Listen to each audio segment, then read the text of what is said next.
A Rhymed Lesson, Urania, by Oliver Wendell Holmes. Yes, dear Enchantress, wandering far and long, in realms unperfumed by the breath of song, where flowers ill-flavored shed their sweets around, and bitterest roots invade the ungenial ground, whose gems are crystals from the Epsom mine, whose vineyards flow with antimonial wine, whose gates admit no mirthful feature in, save one gaunt mocker, the sardonic grin, whose pangs are real, not the woes of rhyme that blue-eyed Mrs. Warble out of time. Truant, not recreant to thy sacred claim, older by reckoning, but in heart the same, freed for a moment from the chains of toil, I tread once more thy consecrated soil. Here at thy feet my old allegiance own, thy subject still, and loyal to thy throne. My dazzled glance explores the crowded hall. Alas, how vain to hope the smiles of all. I know my audience. All the gay and young love the light antics of a playful tongue, and these, remembering some expansive line my lips let loose among the nuts and wine, are all impatience till the opening pun proclaims the witty shamfight is begun. 2/5 at least, if not the total half, have come infuriate for an earthquake laugh. I know full well what alderman has tied his red bandana tight about his side. I see the mother, who, aware that boys perform their laughter with superfluous noise, beside her kerchief brought an extra one to stop the explosions of her bursting son. I know a tailor, once a friend of mine, expects great doings in the button line, for mirth's concussions rip the outward case, and plant the stitches in a tenderer place. I know my audience, these shall have their due. A smile awaits them ere my song is through. I know myself, not servile for applause, my muse permits no deprecating clause. Modest or vain, she will not be denied one bold confession due to honest pride, and well she knows the drooping veil of song shall save her boldness from the caviller's wrong. Her sweeter voice the heavenly maid imparts to tell the secrets of our aching hearts. For this, a suppliant, captive, prostrate, bound, she kneels imploring at the feet of sound. For this, convulsed in thought's maternal pains, she loads her arms with rhyme's resounding chains. Faint though the music of her fetters be, it lends one charm, her lips are ever free. Think not I come, in manhood's fiery noon, to steal his laurels from the stage buffoon. His sword of lath the harlequin may wield. Behold the star upon my lifted shield, though the just critic pass my humble name, and sweeter lips have drained the cup of fame, while my gay stanza pleased the banquet's lords, the soul within was tuned to deeper chords. Say, shall my arms, in other conflicts taught to swing aloft the ponderous mace of thought, lift, in obedience to a schoolgirl's law, mirth's tinsel wand or laughter's tickling straw? Say, shall I wound with satire's rankling spear the pure, warm hearts that bid me welcome here? No. While I wander through the land of dreams, to strive with great and play with trifling themes, let some kind meaning fill the varied line.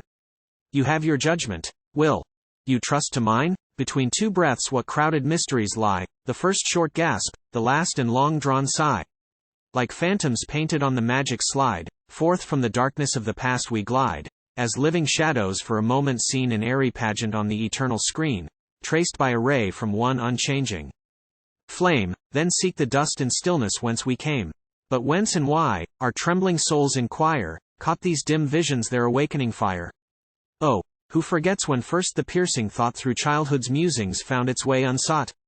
I am, I live. The mystery and the fear when the dread question, what has brought me here? Burst through life's twilight, as before the sun roll the deep thunders of the morning gun.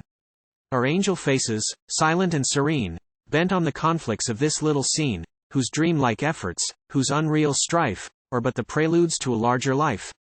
Or does life's summer see the end of all, these leaves of being moldering as they fall, as the old poet vaguely used to deem, as Wesley questioned in his youthful dream?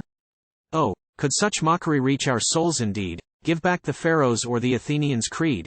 Better than this a heaven of man's device, the Indian's sports, the Moslem's paradise. Or is our being's only end and aim to add new glories to our Maker's name, as the poor insect, shriveling in the blaze, lends a faint sparkle to its streaming rays?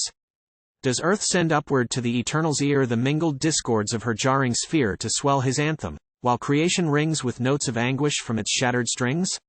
Is it for this the immortal artist means these conscious, throbbing, agonized machines? Dark is the soul whose sullen creed can bind in chains like these the all-embracing mind. No. Two-faced bigot, thou dost ill reprove the sensual, selfish, yet benignant Jove, and praise a tyrant throned in lonely pride, who loves himself, and cares for naught beside, who gave thee, summoned from primeval night, 1,000 laws, and not a single right, a heart to feel, and quivering nerves to thrill, the sense of wrong, the death-defying will, who girt thy senses with this goodly frame, its earthly glories and its orbs of flame, not for thyself, unworthy of a thought, poor helpless victim of a life unsought, but all for him, unchanging and supreme, the heartless center of thy frozen scheme. Trust not the teacher with his lying scroll, who tears the charter of thy shuddering soul, the God of love, who gave the breath that warms all living dust in all its varied forms, asks not the tribute of a world like this to fill the measure of his perfect bliss. Though winged with life through all its radiant shores, creation flowed with unexhausted stores cherub and seraph had not yet enjoyed, for this he called thee from the quickening void. Nor this alone. A larger gift was thine, a mightier purpose swelled his vast design thought, conscience, will, to make them all thine own, he rent a pillar from the eternal throne. Made in his image, thou must nobly dare the thorny crown of sovereignty to share. With eye uplifted, it is thine to view, from thine own center, heaven's o'erarching blue. So round thy heart a beaming circle lies no fiend can blot, no hypocrite disguise. From all its orbs one cheering voice is heard, full to thine ear it bears the Father's word, now, as in Eden where his firstborn trod, seek thine own welfare, true to man and God. Think not too meanly of thy low estate, thou hast a choice, to choose is to create. Remember whose the sacred lips that tell, angels approve thee when thy choice is well. Remember, one, a judge of righteous men, swore to spare Sodom if she held but 10. Use well the freedom which thy master gave. Think'st thou that heaven can tolerate a slave? And he who made thee to be just and true will bless thee, love thee, aye, respect thee too. Nature has placed thee on a changeful tide, to breast its waves, but not without a guide.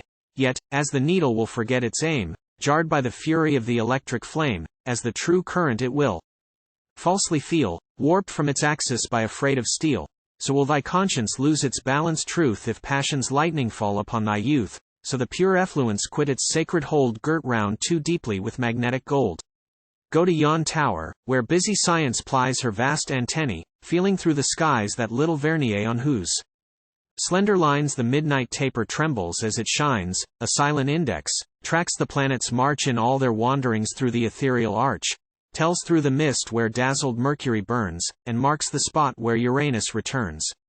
So, till by wrong or negligence effaced, the living index which thy Maker traced repeats the line each starry virtue draws through the wide circuit of creation's laws, still tracks unchanged the everlasting ray where the dark shadows of temptation stray, but, once defaced, forgets the orbs of light, and leaves thee wandering o'er the expanse of night.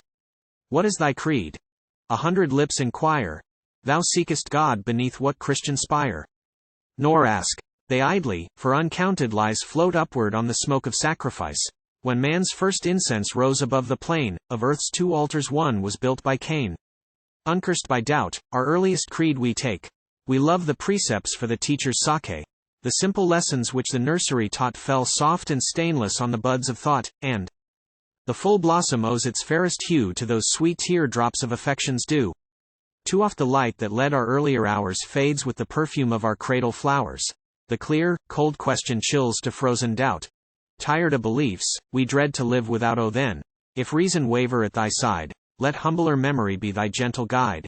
Go to thy birthplace, and, if faith was there, repeat thy father's creed, thy mother's prayer.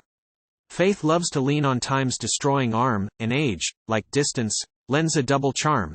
In dim cathedrals, dark with vaulted gloom, what holy awe invests the saintly tomb?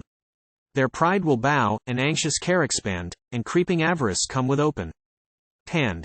The gay can weep, the impious can adore, from morn's first glimmerings on the chancel floor till dying sunset sheds his crimson stains through the faint halos of the irised panes.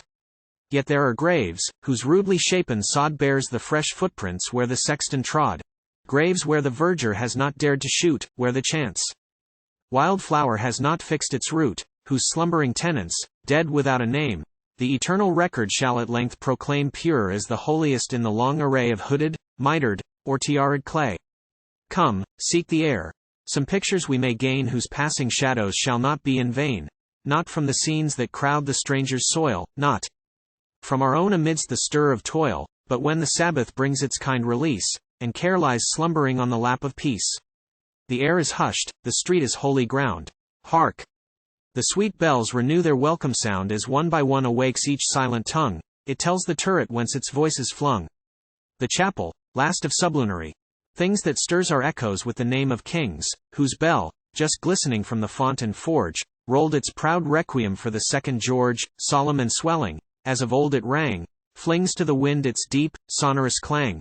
The simpler pile, that, mindful of the hour when Howe's artillery shook its half-built tower, wears on its bosom, as a bride might do, the iron breastpin which the rebels threw, wakes the sharp echoes with the quivering thrill of keen vibrations, tremulous and shrill.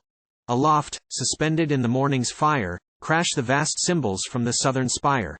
The giant, standing by the elm-clad green, his white lance lifted o'er the silent scene, whirling in air his brazen goblet round, swings from its brim the swollen floods of sound, while, sad with memories of the olden time, throbs from his tower the northern minstrel's chime, faint, single tones, that spell their ancient song, but tears still follow as they breathe along.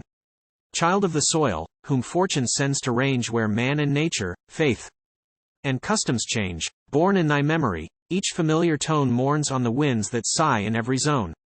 When Ceylon sweeps thee with her perfumed breeze through the warm billows of the Indian seas, when, ship and shadow blended both in one, flames o'er thy mast the equatorial sun, from sparkling midnight to refulgent noon thy canvas swelling with the still monsoon.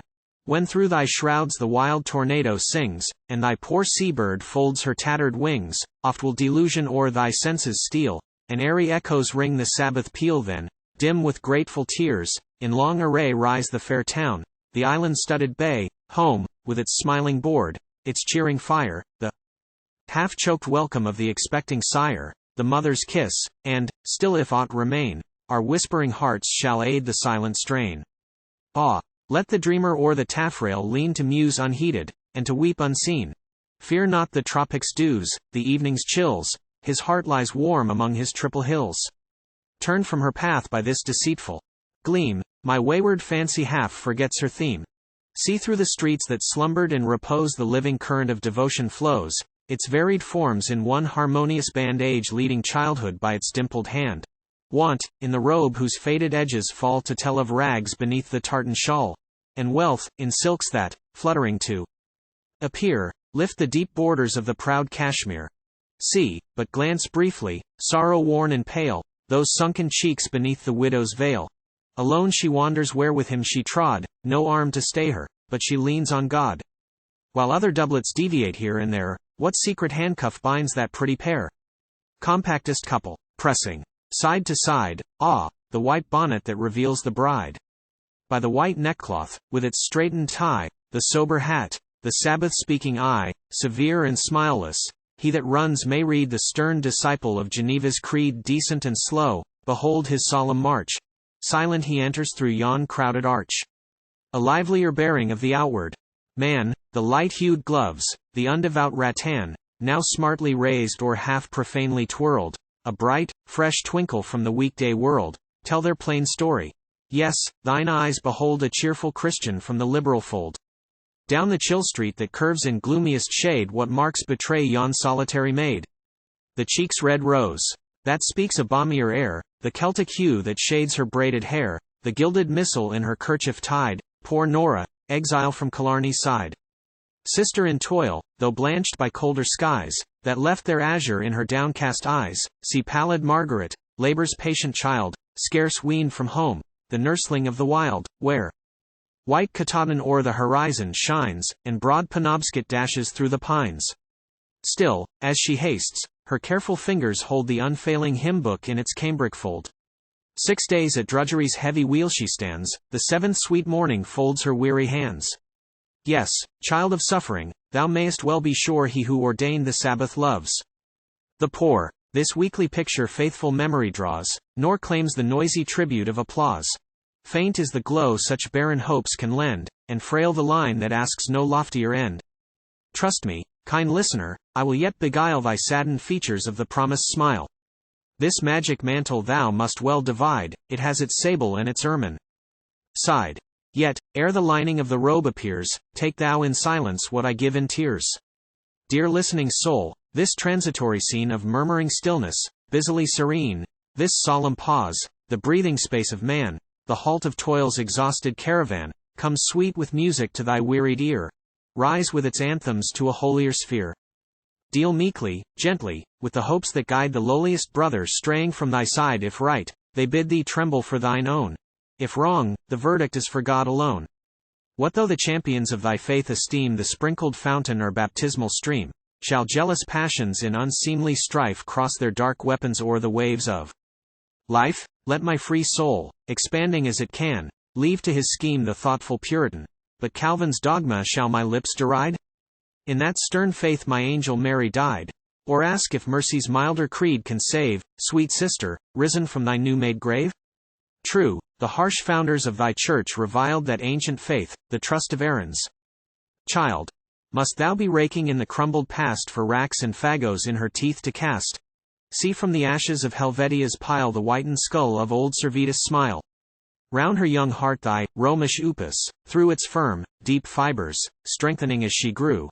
Thy sneering voice may call them popish tricks, her Latin prayers, her dangling crucifix, but de profundis blessed her father's grave, that idol cross her dying mother gave.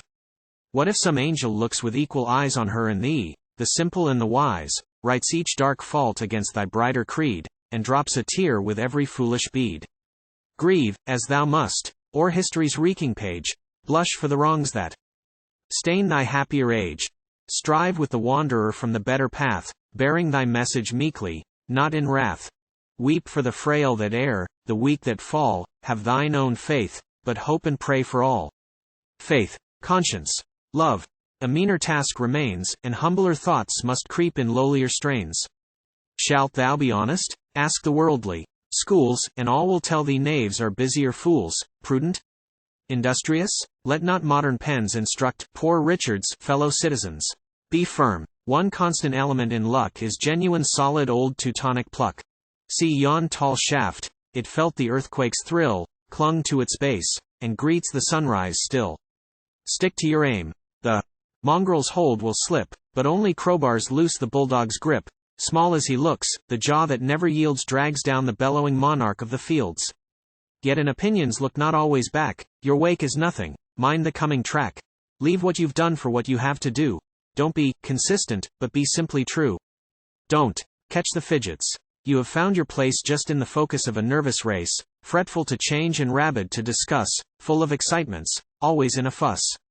Think of the patriarchs, then compare as men these lean-cheeked maniacs of the tongue and pen. Run, if you like, but try to keep your breath. Work like a man, but don't be worked to death. And with new notions, let me change the rule, don't strike the iron till it's slightly cool. Choose well your set. Our feeble nature seeks the aid of clubs, the countenance of clicks, and with this object settle first of all your weight of metal and your size of ball. Track not the steps of such as hold you cheap, too mean to prize, though good enough to keep. The real, genuine, no mistake Tom Thumbs, are little people fed on great men's crumbs. Yet keep no followers of that hateful brood that basely mingles with its wholesome food the tumid reptile, which, the poet said, doth wear a precious jewel in his head. If the wild filly, progress, thou wouldst ride, have young companions ever at thy side. But wouldst thou stride the staunch old mare, success, go with thine elders, though they please thee less. Shun such as lounge through afternoons and eves, and on thy dial right, beware of thieves. Felon of minutes, never taught to feel the worth of treasures which thy fingers steal, pick my left pocket of its silver dime, but spare the right, it holds my golden time. Does praise delight thee? Choose some ultraside, a sure old recipe, and often tried. Be its apostle, congressman, or bard, spokesman or jokesman, only drive it hard. But know the forfeit which thy choice abides, for on two wheels the poor reformer rides, one black with epithets the anti throws, one white with flattery painted by the pros. Though books on manners are not out of print, an honest tongue may drop a harmless hint. Stop not, unthinking, every friend you meet, to spin your wordy fabric in the street. While you are emptying your colloquial pack, the fiend lumbago jumps upon his back. Nor cloud his features with a unwelcome tale of how he looks, if haply thin and pale. Health is a subject for his child, his wife, and the rude office that ensures his life. Look in his face, to meet thy neighbor's soul, not on his garments, to detect a hole. How to observe, is what thy pages show, pride of thy sex, Miss Harriet Martineau. Oh, what a precious book the one would be that taught observers what they not to see. I tell in verse, were better done in prose. One curious trick that everybody knows. Once form this habit, and it's very strange how long it sticks, how hard it is to change. Two friendly people, both disposed to smile, who meet, like others, every little while, instead of passing with a pleasant bow, and, how ye do, or, how's your uncle now? Impelled by feelings in their nature kind, but slightly weak and somewhat undefined, rush at each other, make a sudden stand, begin to talk, expatiate, and expand. Each looks quite radiant, seems extremely struck, their meeting so was such a piece of luck. Each thinks the other thinks. He's greatly pleased to screw the vice in which they both are squeezed. So there they talk, in dust, or mud, or snow, both bored to death, and both afraid to go. Your hat once lifted, do not hang your fire, nor, like slow Ajax, fighting still, retire. When your old castor on your crown you clap, go off. You've mounted your percussion cap. Some words on language may be well applied, and take them kindly, though they touch your pride.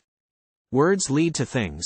A scale is more precise, coarse speech, bad grammar, swearing, drinking, vice. Our cold northeaster's icy fetter clips the native freedom of the Saxon lips.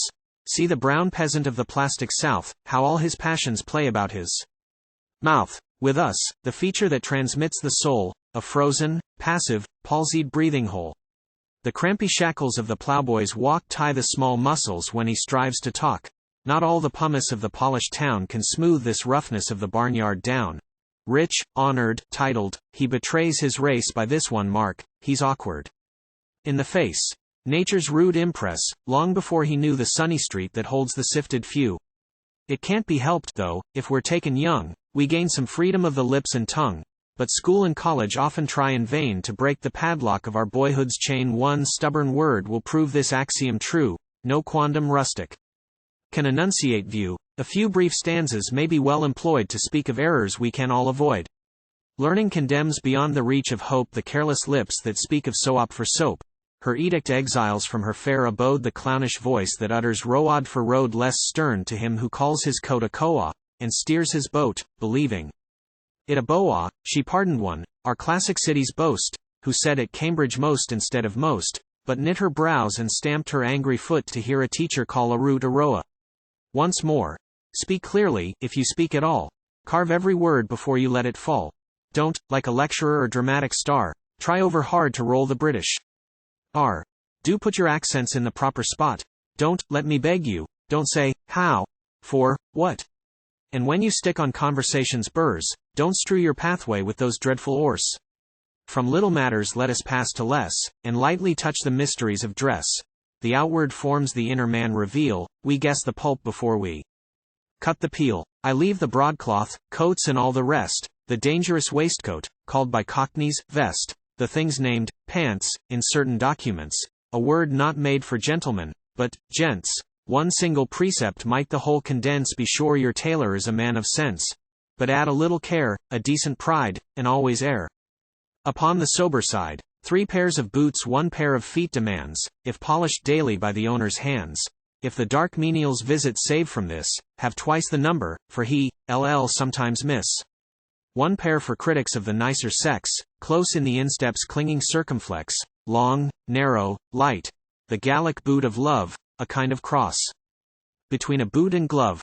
Compact, but easy, strong, substantial, square, let native art compile the medium pair. The third remains, and let your tasteful skill here show some relics of affection still. Let no stiff cowhide, reeking from the tan, no rough kosho, no deformed brogan, disgrace the tapering outline of your feet, though yellow torrents gurgle through the street. Wear seemly gloves, not black, nor yet too light, and least of all the pair that once was white.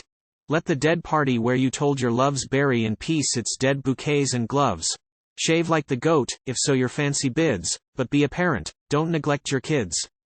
Have a good hat. The secret of your looks lives with the beaver in Canadian brooks. Virtue may flourish in an old cravat, but man and nature scorn the shocking hat. Does beauty slight you from her gay abodes?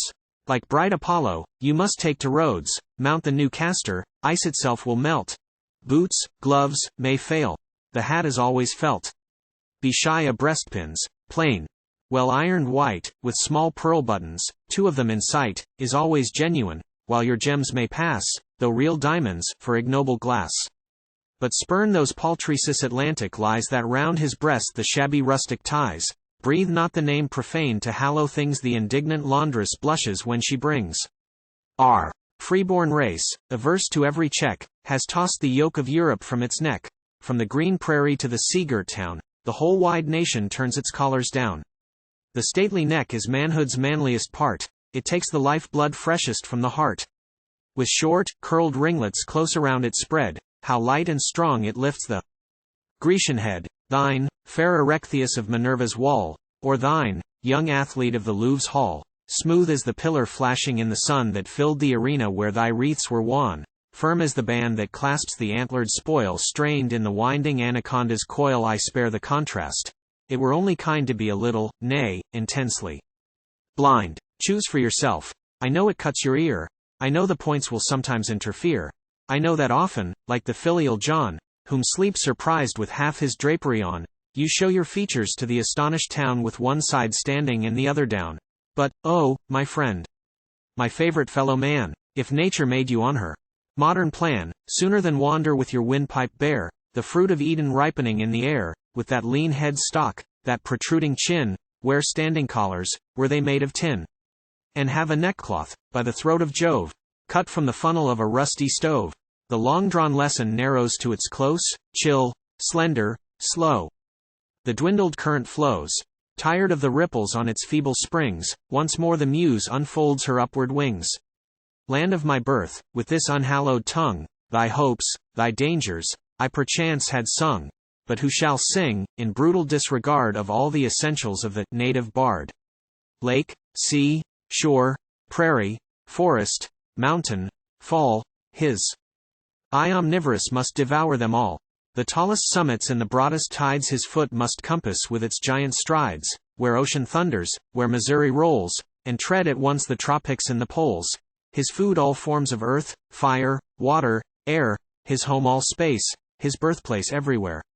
Some grave compatriot, having seen, perhaps the pictured page that goes in Worcester's maps, and, read in earnest what was said in jest, who drives fat oxen, pleased to add the rest, sprung the odd notion that the poet's dreams grow in the ratio of his hills and streams, and hence insisted that the aforesaid bard, pink of the future, fancy's pattern card, the babe of nature in the giant West, must be of course her biggest and her best.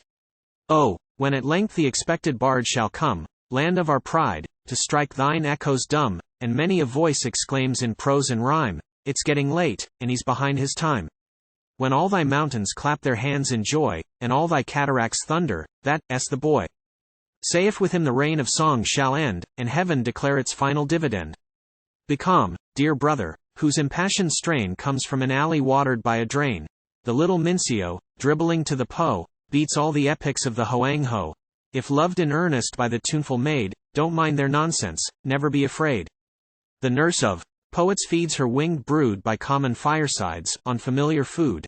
In a low hamlet, by a narrow stream, where bovine rustics used to doze and dream, she filled young William's fiery fancy full, while old John Shakespeare talked to beeves and wool.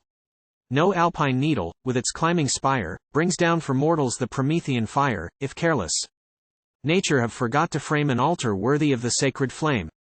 Unblessed by any save the goatherd's lines, Mont Blanc rose soaring through his sea of pines. In vain the rivers from their ice caves flash. No hymn salutes them but the Ranz des Vaches, till lazy Coleridge, by the morning's light, gazed for a moment on the fields of white, and lo! The glaciers found at length a tongue, Mont Blanc was vocal, and Chamouni sung. Children of wealth or want, to each is given one spot of green, and all the blue of heaven. Enough if these their outward shows impart, the rest is thine, the scenery of the heart. If passions hectic in thy stanzas glow, thy heart's best life blood ebbing as they flow. If with thy verse thy strength and bloom distill, drained by the pulses of the fevered thrill, If sound's sweet effluence polarize thy brain, and thoughts turn crystals in thy fluid strain, nor rolling ocean, nor the prairie's bloom, nor streaming cliffs, nor rayless caverns' gloom, needst thou, young poet, to inform thy line, thy own broad signet stamps thy song divine. Let others gaze where silvery streams are rolled, and chase the rainbow for its cup of gold. To thee all landscapes wear a heavenly dye, changed in the glance of thy prismatic eye. Nature evoked thee in sublimer throes, for thee her inmost Arethusa flows. The mighty mother's living depths are stirred, thou art the starred Osiris of the herd. A few brief lines, they touch on solemn chords, and hearts may leap to hear their honest words. Yet, ere the jarring bugle blast is blown, the softer lyre shall breathe its soothing tone. New England, proudly may thy children claim their honored birthright by its humblest name. Cold are thy skies, but, ever fresh and clear, no rank malaria stains thine atmosphere, no fungus weeds invade thy scanty soil, scarred by the plowshares of unslumbering toil. Long may the doctrines by thy sages taught, raised from the quarries where their sires have wrought, be like the granite of thy rock-ribbed land, as slow to rear, as obdurate to stand, and as the ice that leaves thy crystal mine chills the fierce alcohol in the Creole's wine, so may the doctrines of thy sober school keep the hot theories of thy neighbors cool. If ever, trampling on her ancient path, cankered by treachery or inflamed by wrath, with smooth resolves, or with discordant cries, the mad Briareus of disunion rise, chiefs of New England. By your sire's renown, dash the red torches of the rebel down. Flood his black hearthstone till its flames expire, though your old sachem fan his council fire. But if at last, her fading cycle run, the tongue must forfeit what the arm has won, then rise, wild ocean. Roll thy surging shock full on old Plymouth's desecrated rock. Scale the proud shaft degenerate hands have hewn, where bleeding valor stained the flowers of June. Sweep in one tide her spires and turrets down, and howl her dirge above Monadnock's crown. List not the tale. The pilgrim's hallowed shore, though strewn with weeds, is granite at the core. Oh, rather trust that he who made her free will keep her true as long as faith shall be. Farewell. Yet lingering through the destined hour, leave, sweet enchantress, one memorial flower. An angel, floating o'er the waste of snow that clad our western desert, long ago, the same fair spirit who, unseen by day, shone as a star along the Mayflower's way, sent, the first herald of the heavenly plan, to choose on earth a resting place for man, tired with his flight along the unvaried field, turned to soar upwards, when his glance revealed a calm, bright bay enclosed in rocky bounds, and at its entrance stood 3 sister mounds. The angel spake, "This threefold hill shall be the home of arts, the nurse of liberty. One stately summit from its shaft shall pour its deep red blaze along the darkened shore, emblem of thoughts that, kindling far and wide, in danger's night shall be a nation's guide. One swelling crest the citadel shall crown, its slanted bastions black with battle's frown, and bid the sons that tread its scowling heights bear their strong arms for man and all his rights. One silent steep along the northern wave shall hold the patriarchs and the hero's grave. When fades the torch, when o'er the peaceful scene the embattled fortress smiles in living green, the cross of faith, the anchor staff of hope, shall stand eternal on its grassy slope. There through all time shall faithful memory tell, here virtue toiled, and patriot valor fell. Thy free, proud fathers slumber at thy side, live as they lived, or perish as they died.